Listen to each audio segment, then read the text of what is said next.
Una nota importante también que, bueno, la grabamos el viernes porque la verdad los compañeros y compañeras están a full, por suerte digo, ¿no? Dando muchísimas notas en distintos medios, pues es un tema que realmente está en la agenda. Ya se instaló también. Se instaló y me parece que tienen un laburo que después hay que, invitamos a todos, todas a sí, es el indagar, a Observatorio de leer. Tierras de... Claro, es el Observatorio de Tierras del Programa de Investigaciones sobre Historia Agraria de la Universidad de Buenos Aires, pero googlean Observatorio de Tierras y ahí están los informes sobre el proceso de extranjerización de la tierra que ya está en marcha, ¿no? Y por qué no hay que apoyar esta ley que profundizaría muchísimo ese proceso de extranjerización. Así que hablamos con Gabriela Elías, que es integrante del observatorio, y le preguntamos obviamente por este proyecto, qué implicaría este proyecto, cómo labura el observatorio, cómo construyen los informes y demás. Así que claro, una aclaración. muy interesante. Hoy va a haber una conferencia de prensa. Sí. La entrevista se hizo el viernes. Todavía estaba el proyecto que todos conocemos. Hay una modificación engañosa, hoy seguramente dicen los medios, de elevar del 15 al 25%, claro, como para un gancho que parece que defienden, y no, porque todo lo demás queda igual. Claro. En realidad es un engaño. Por ahí, digamos, estamos hablando del 15 en el proyecto y ahora parece que va a ser el 25. Exacto. Hoy conferencia de prensa de Patricia Bullrich, ¿no? Exactamente. Bueno, escuchamos la entrevista a Gabriela. Bueno, estamos en línea con Gabriela Elías, que es parte del Observatorio de Tierras y que viene haciendo un laburo de visibilización, una serie de informes muy, muy importantes. Y queríamos hablar con ella sobre el debate próximo que se viene respecto de la llamada ley de inviolabilidad de la propiedad privada, a tratarse, el jueves 6 de agosto. Y el laburo que vienen haciendo ellos y ellas es muy importante, sobre todo para visibilizar el proceso que ya está en marcha de extranjerización de la tierra y que esto vendría a profundizar de una manera muy, muy evidente. Bueno, Gabriela, gracias por atender a ¿Qué ves? En principio, preguntarte... ¿cuáles son los puntos principales que ustedes vienen denunciando respecto de lo que implicaría la aprobación de esta ley? Bueno, buenos días para todos. En Argentina la ley de tierras existe hace 15 años, la ley de tierras rurales. Es una ley que se sanciona casi por unanimidad en el año 2011, con el objetivo de poner un freno a un proceso que iba aumentando cada vez más, que era el proceso de extranjerización de la tierra en Argentina, ¿no? Y entonces la ley de tierras precisamente lo que hace es restringir o regular la compra y venta de tierras por parte de extranjeros. Recuerden que no hablamos de extranjeros migrantes, por ejemplo, que vienen a vivir y trabajar la tierra acá, sino que nos referimos a grandes capitales y a grandes fondos de inversión. Y precisamente lo que fija la ley de tierras del 2011 es un límite.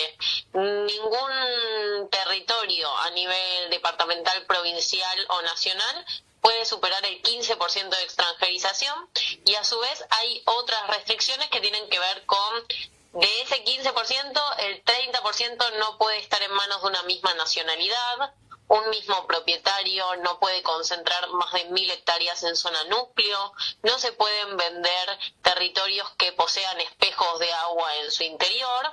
Y a su vez existe vigente desde antes un decreto del año 44 que estipula que no se pueden vender a extranjeros tierras en zonas fronterizas. Entonces, el proyecto que se busca tratar en el Senado este jueves, que como bien decía se llama Ley de Inviolabilidad de la Propiedad Privada, pero que desde el observatorio decidimos llamarlo Ley de Extranjerización porque nos parece un poco más acorde. Claro. Lo que impulsa, dentro de un montón de reformas, porque en realidad es una ley ómnibus, lo que impulsa es la derogación de la ley de tierras, ¿no? Claro. Entonces, lisa y llanamente, que todas esas restricciones que yo te mencionaba recién con respecto a extranjeros accediendo a nuestras tierras, ya no exista más. Y ahí, entonces, el proyecto, entre otras cuestiones, ¿no? Para profundizar ahí en algunos puntos, el capítulo 1 plantea, por ejemplo, expropiaciones y regularización dominial. Bueno, ahí, por ejemplo, lo que leemos es que restringe el poder expropiatorio del Estado y exime de utilidad pública, por ejemplo, alguna tierra, por ejemplo, ¿no? ¿Qué Exactamente. Claro. Y después, bueno, el capítulo 2 habla del desalojo, locaciones, bueno, un poco profundizar en eso también para ver qué se está discutiendo también, ¿no? Bien, a ver, cuando hablamos de que el Estado puede expropiar tierras que considere de utilidad pública, vamos a ponerlo por ahí en un ejemplo más claro, porque la gente cuando hablamos de expropiaciones entiende cosas muy diversas. Por ejemplo, el Estado podría expropiar una tierra que considera que es de utilidad pública porque, no sé, por ejemplo, queda cerca de varias comunidades o varios centros de vivienda y considera que sería necesario allí o útil, por ejemplo, construir una escuela o construir un hospital, por ejemplo, ¿no? Y entonces a eso le llamamos también utilidad pública. Claro. Efectivamente, esta ley lo que restringe es las expropiaciones que el Estado considere de utilidad pública, es decir, el Estado ya no podría tener acceso a esas tierras o presentaría mayores trabas para expropiarlas, por ejemplo.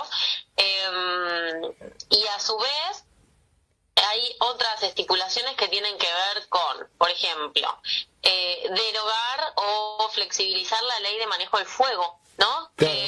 Nosotros conocemos que hasta el día de hoy, por ejemplo, la ley de manejo del fuego lo que prohíbe es que un territorio incendiado de repente cambie su uso. Entonces, el fuego deja de ser una herramienta mediante la cual uno dice, bueno, prendo fuego ciertas hectáreas porque después les puedo cambiar el uso y las puedo convertir en, no sé, emprendimientos inmobiliarios o productivos. Bueno, esta nueva ley de inviolabilidad de la propiedad privada flexibiliza la ley de manejo del fuego, entonces el fuego vuelve a ser una herramienta para apropiarse de tierras.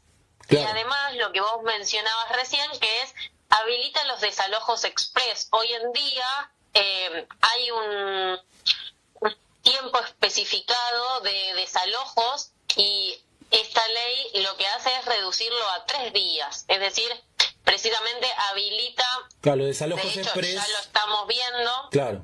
Exacto, desalojos de familias, de comunidades, de personas que viven en diferentes territorios del país.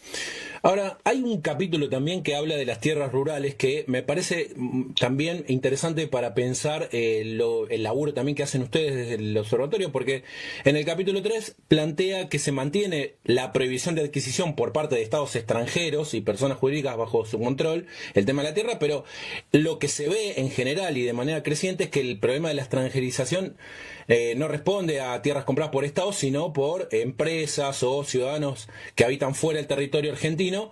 Y ustedes, por ejemplo, ahí yendo a los informes que hacen desde el observatorio, lo que uno ve es que eso es un proceso creciente. Por ejemplo, el 5º informe que ustedes publicaron recientemente señala cómo el Paraná en venta, ¿no? Sufre un proceso de notable extranjerización de tierra en Misiones, en Corrientes, Entre Ríos. Ahora acaban de publicar también el 6º informe y lo que pasa en Neuquén. Es decir, ¿cómo podemos también analizar en función de lo que plantea el capítulo en función de lo que también hacen ustedes en su laburo de investigación constante sobre este proceso de extranjerización? ¿Y cómo construyen esos informes también? Eso me parece importante señalarlo también.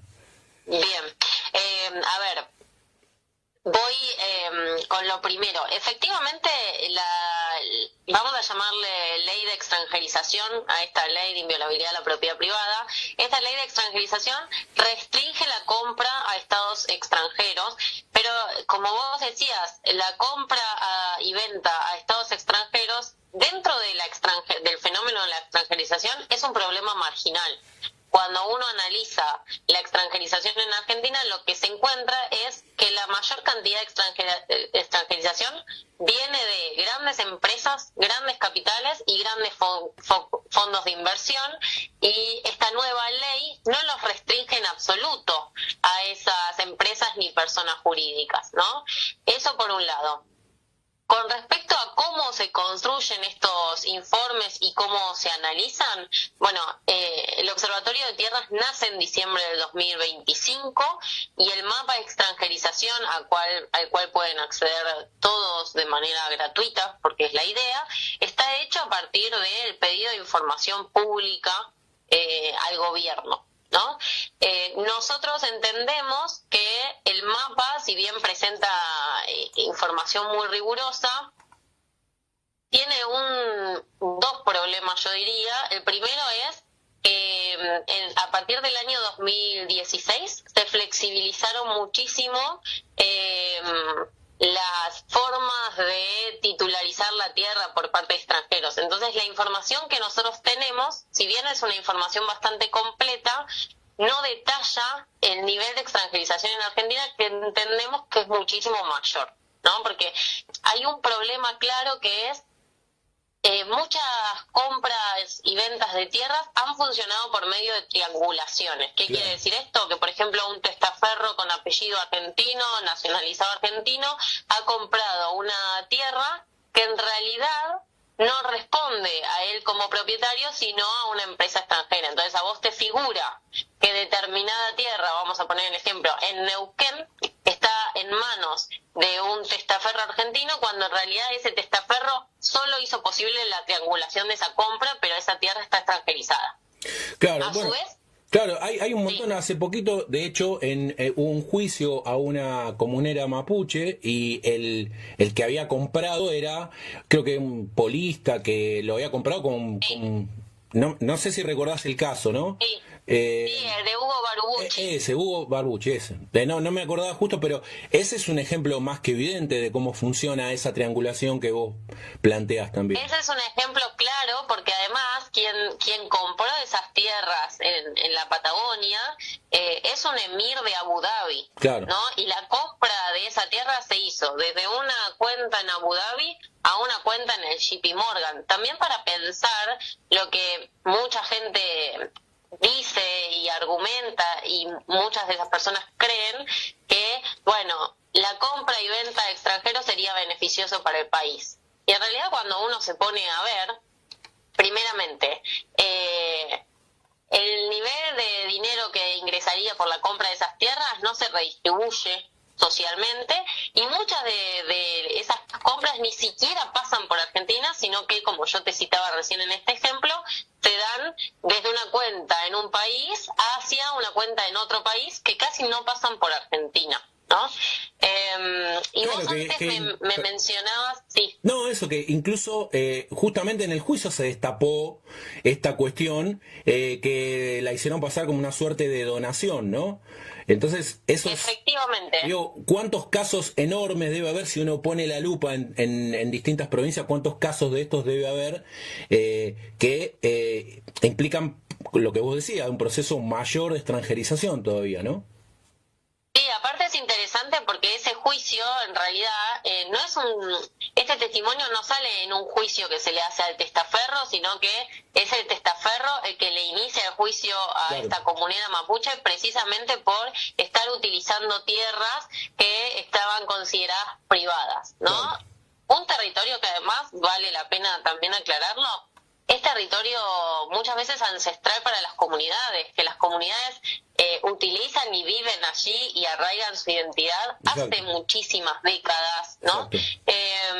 Eso por un lado. Y con respecto a lo que vos recién me mencionabas de, bueno, qué pasa en las provincias de Misiones, de Corrientes, ¿no?, que forman parte de nuestro quinto informe, una de las cosas que nosotros notamos cuando empezamos a estudiar el fenómeno de la extranjerización y a qué patrones respondía la extranjerización es, primeramente, aclarar que cuando nosotros decimos que la ley se incumple en Argentina, estamos hablando de que se incumple a nivel departamental, ¿no? A nivel nacional, la cantidad de tierras extranjerizadas representa un 5%, es decir, la ley yo decía que fija un tope de 15, así que no se estaría incumpliendo.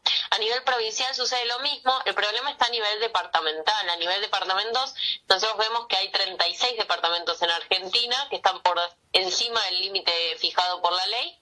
Claro. Y esos 36 departamentos tienen algunas de estas características, o están en zonas de frontera, o tienen recursos considerados estratégicos, como por ejemplo el agua, minerales, litio, o están cerca de vías fluviales comerciales importantes, como pasa con el corredor Paraná, ¿no? Porque cuando uno se pone a ver, la mayor cantidad de departamentos extranjerizados en Misiones, en Corrientes y en Entre Ríos están a la vera del río Paraná. Claro. Y el río Paraná no es cualquier río, ¿no? Es uno de los ríos más importantes de Sudamérica, representa una de las vías comerciales más importantes del continente. Entonces nosotros tenemos que pensar que la extranjerización responde precisamente en esos casos a querer controlar esas vías navegables y comerciales. Claro, ahí ustedes, por ejemplo, en el informe señalan, Misiones es la provincia más extranjerizada de esta región, que con más del 11,29%, pero después justamente lo que plantean es esto que mencionabas recién, que es que hay 7 departamentos misioneros que tienen, bueno, frente al río Paraná, ¿no? Posadas, Candelaria, San Ignacio, el Libertador General San Martín, en donde también, bueno, se exhiben porcentajes de extranjerización más altos de toda la provincia, ¿no? Que justamente son los que están, vos señalabas, a la vera del río Paraná, que también obviamente tiene que ver con esta otra discusión que también se dio hace poco, que es lo que es todo el proyecto de privatización de la hidrovía y todo el conglomerado enorme de negociados ahí que hay también, ¿no? O sea, todo está concatenado, ¿no? No es casual ahora que vengan a insistir con esta ley porque es la otra cara de la extranjerización total, digamos, ¿no? Sí, además me parece que la ley esta de extranjerización se tiene que leer junto con otros proyectos del gobierno. Digo, ya hemos tenido la discusión sobre la ley de glaciares, ya estamos discutiendo acerca del RIGI y el Super RIGI, que precisamente lo que hace es dar estabilidad económica y regulatoria a estos grandes capitales, ¿no? Entonces, claro, efectivamente, la derogación de la ley de tierras viene a brindarles tierras precisamente a esos capitales para que se asienten en la región y asienten sus proyectos productivos, económicos, inmobiliarios, ¿no? Efectivamente, nosotros la llamamos ley de extranjerización porque también entendemos que es una ley hecha a medida de esos grandes capitales extranjeros y de esas grandes empresas. Bueno. Así que efectivamente tenemos que leerlo en ese contexto y también lo tenemos que leer en función de un contexto internacional más amplio que tiene que ver con una nueva disputa de las grandes potencias por los recursos naturales de los países a los que históricamente considera periféricos, ¿no? El corolario Trump, que es esto de volver a la doctrina Monroe de América para los americanos, ¿no? Los capitales estadounidenses son uno de los grandes capitales asentados en Argentina. Entonces también hay que pensarlo en un sentido más amplio de apropiación de los recursos naturales y mercantilización de esos recursos y de esas tierras. Sin duda, por eso la pelea es central y por eso va a haber que estar en la calle el 6 y peleando contra esta ley, porque es muy evidente y es clarísimo cuál es el objetivo, cuáles son las intenciones de esta ley. Lo explicaste muy bien y el laburo que ustedes hacen es la verdad clarísimo en ese sentido. Por suerte hablaba también con Matías y con un par de compañeras integrantes, está teniendo mucho rebote y visibilización en los medios el tema, lo cual también ayuda a la discusión pública, ¿no? Sí, efectivamente, porque vos tenés que pensar que esta ley de tierras rurales, en principio, antes de ser llevada al Senado este año, se intenta derogar por decreto en el año 2023. Es decir, es una de las primeras leyes que el gobierno intentó derogar y esa derogación queda sin efecto gracias a un amparo que presenta el Centro de Excombatientes de Malvinas. Es decir, esta discusión, si bien tiene su punto más álgido este año, se intentó pasar años anteriores por debajo de la mesa, precisamente de espaldas al pueblo y a la discusión que el pueblo puede hacer sobre esto, ¿no? Entonces, la verdad es que nosotros vemos de muy buena forma la relevancia que ha cobrado este tema, cómo se ha instalado en las agendas, cómo los medios se han mostrado interesados y además cómo la ciudadanía también ha respondido frente a este proyecto que quiere impulsar el gobierno, frente a esta convocatoria que estamos llamando para el 6 de agosto, que doy fe que se está replicando en todas las provincias, ¿no? Porque muchas veces uno desde Buenos Aires pareciera tener una visión un poco recortada. Por supuesto que nosotros llamamos a convocar en el Congreso, pero ejemplo, doy fe que en todas las provincias se están organizando jornadas, diferentes banderazos, se están convocando en diferentes plazas de cara al 6 de agosto. Me parece que es necesario estar todos en la calle para entender también que este es un problema a nivel nacional en un montón de dimensiones, ¿no? Exacto. Yo recién nombraba los recursos estratégicos, pero también hablamos de la soberanía del país. Digo, los departamentos misioneros, que mayormente están extranjerizados, son también zonas de frontera, ¿no? Lo mismo sucede con los departamentos cordilleranos, y eso significa que la frontera podría funcionar como un corredor. Por ejemplo, si no lo controla el Estado y lo controlan extranjeros, podría funcionar como un corredor por el que pasan mercancías, tráficos de diferentes cosas, de personas también. Entonces, hablamos de un problema a nivel nacional que necesita que nos posicionemos, que formemos parte, que nos adentremos en la discusión, que estemos el 6 de agosto, aunque sea un rato, en el rato que podamos, que pasemos, ¿no? Que nos posicionemos sobre esto, que difundamos la información, que tratemos de llegar cada vez a más personas. Me parece que ahí todos tenemos por lo menos un granito de arena que podemos aportar para visibilizar esta problemática que tendría consecuencias para el hoy, para el presente, pero sin dudas también consecuencias a muy largo plazo hacia el futuro, muy difíciles de revertir. Digo, es una situación de emergencia que nos necesita hoy a toda la ciudadanía en su conjunto organizada. Bueno, Gabriela, te agradecemos muchísimo y bueno, seguramente seguiremos en algún otro momento el debate, que es sumamente interesante. Te agradezco mucho. Les agradecemos mucho a ustedes y bueno, nos vemos todos el 6 de agosto.